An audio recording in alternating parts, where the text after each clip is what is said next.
Hi, I'm Dan Smith of DPS Legal Counsel, and today I'm going to be talking about starting and operating a functional medicine practice, whether you are a physician or a nurse practitioner.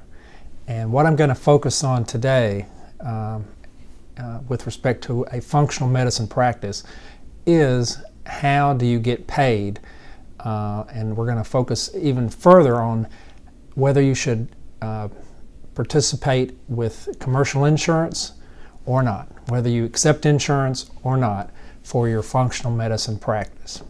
It's a key question. It's a fundamental question that every functional medicine provider, whether you're a doctor or you're a nurse practitioner, needs to address at the very outset. How are you going to set your practice up? Are you going to take insurance or are you not going to take insurance? And so let's just kind of go back to the reason that this is an issue, or reason this is a question for functional medicine practitioners, whether physicians or nurse practitioners. And the main reason, as you know, is that functional medicine is practiced differently than conventional medicine.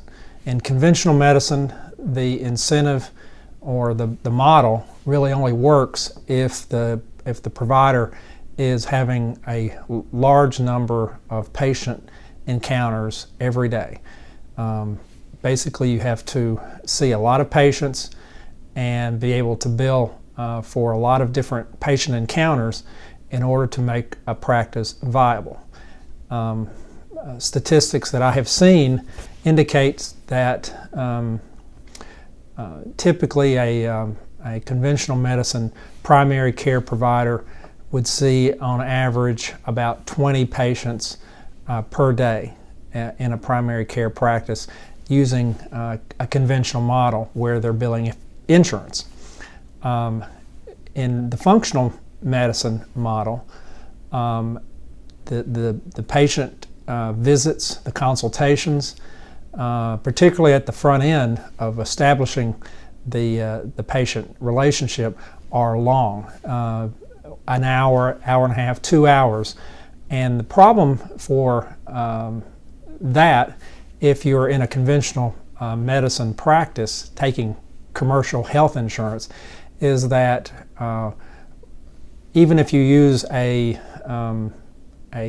prolonged services CPT code, it's still not going to be viable to see only such a small number of patients in a day. If you can only bill or only get paid a reasonable amount for what would be a 10 or 15 minute consultation, but you're with the patient for an hour, hour and a half, 2 hours, you can see that there's just not going to be enough money coming into the practice to make it viable. And so the question comes up with a functional medicine practice. If you have a holistic integrative medicine or functional medicine practice where you spend a lot of time with patients rather than a short period of time with patients, can you take insurance and make it work? Well, I would say that for the most part, most functional medicine practitioners, doctors and nurse practitioners, use a direct primary care cash only model to make their practice profitable and viable, so that you don't participate with an insurance provider as a participating provider, in-network provider, but rather you bill the patient directly.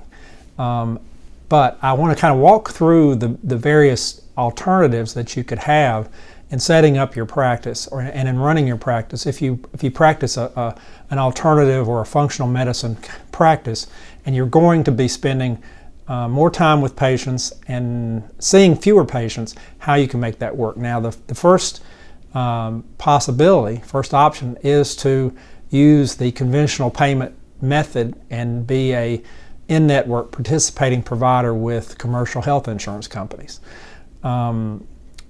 The challenge, as I mentioned, is going to be seeing enough patients and making enough profit for the patients that you see when you have such long patient visits. The challenge is going to be making that work. What some functional medicine practitioners do who do accept insurance, and there are some who do, of course, one thing they do is they bill insurance for the services that are covered, and they probably are going to take a loss for a lot of their services, because if they're billing for insurance companies for patient consultations and encounters, you're not going to get a lot of money for those encounters, and so you're going to have to do other things that are going to allow you to lose money on that part of your practice. And what can be done is, and what is done typically with practices that do take insurance, is they bill the insurance companies for services that are covered, okay, and then they provide a suite or a group or a menu of non-covered services to their functional medicine patients, and basically bill them directly for those non-covered services. That could be a number of things: coaching for diet and exercise, things of that sort that would not be covered under your participating provider agreement with your insurance companies. You would need to check with them and make sure that what you're going to be billing directly to the patient as a non-covered service is in fact a non-covered service. But if you want to take insurance, that is one option, is to bill the insurance company for covered services and then bill the patient directly for non-covered services. Another option, and like I say, this is probably the most common way that functional medicine practices operate, is to be a direct primary care practice, bill patients directly only, don't take insurance, don't be an in-network provider with any insurance company. If you do that, then you can always provide your patients with a super bill when you provide them services that have the appropriate ICD codes and the CPT codes and what they have been billed and paid for their services, and allow them to see if they can get reimbursed from their own insurance carriers for some part of what they've paid. That model, the direct primary care cash model, is, I would say, the majority, and probably the large majority of practices who provide services in functional medicine, is to use that model. Now, one thing that you can do if you want to provide allow your patients to pay with their insurance, is and you're going to bill them directly for non-covered services, is you can also provide that in your practice all your patients need to pay a membership fee to be a patient in your functional medicine practice. And that is another way, in addition to the billing patients directly for non-covered services, to allow you to recoup some of the losses you're probably going to experience from billing insurance directly for covered services. So you can take so just to recap, you can take insurance and then bill your patients directly for non-covered services. You can also, in addition or alternatively, charge a membership fee for your patients in your functional medicine practice. That will allow you to make some additional funds in addition to the monies that you would have coming in from your insurance patients. You can, as a second way of doing things, just be a direct primary care provider, take cash only from your patients. In addition to just doing that, you can, for that kind of practice as well, charge a membership fee. That would be, in this case, not so much recouping the losses you might make by providing insurance, but just being another source of income, and maybe keeping your fees lower for consultations and services that you would provide for your patients when they come in to have services provided. If they just pay a monthly fee in addition to that, that will cover some part of the cost that you have in operating your practice. The third way, so we have insurance, taking insurance, we have not taking insurance. The third way is what's sometimes called a hybrid model, where you maybe split your week and see insurance patients 2 days a week and non-insurance patients, functional medicine patients, 3 days a week. If you do that, then for the insurance patients, you can still bill them directly for non-covered services. You can still charge a membership fee for your practice, but in addition, you're also setting aside a certain number of days per week where you're not seeing insurance patients, and you're just charging directly those patients for the services that you provide during those days. That is a hybrid model.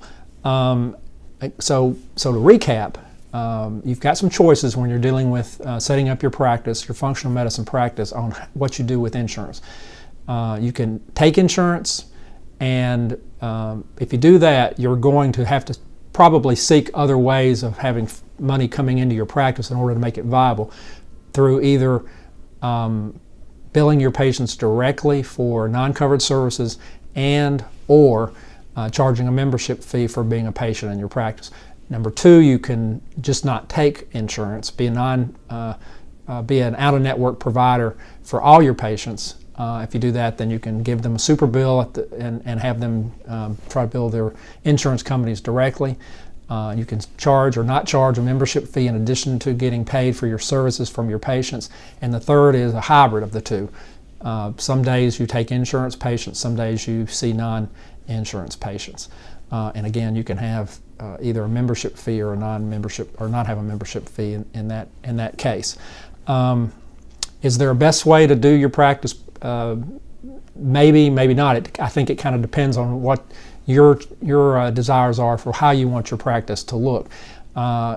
If you're doing a functional medicine practice, it's almost certain that you're going to have to get away from a pure insurance payment model in order to make it viable, because of the fact that you're going to be spending so much time with your patients. So you're going to either have to run the numbers, do your planning, and make sure that you can make it work and make it work well for you and your practice. If you charge for patients directly for non-covered services, if you need a membership fee, or if you just decide to go straight up direct care, primary care, and just bill your patients directly, or like I said, a hybrid of the two. Some days you see insurance patients, some days you see non-insurance patients. If you do set up your functional medicine practice and you are getting payments directly from your patients, you're going to want to make sure you have the correct agreements in place to bill your patients directly. Make sure that you're covered on all your disclosures to your patients about the service that you're providing, how much they cost, all that kind of thing. Now, I haven't talked about Medicare and whether you should participate, not participate, or opt out. We'll talk about that on another day. Today, I just wanted to talk to you a little bit about how you deal with commercial health insurance. Okay, I hope that helps. And if you have questions, let me know, and we'll see you next time. Thanks.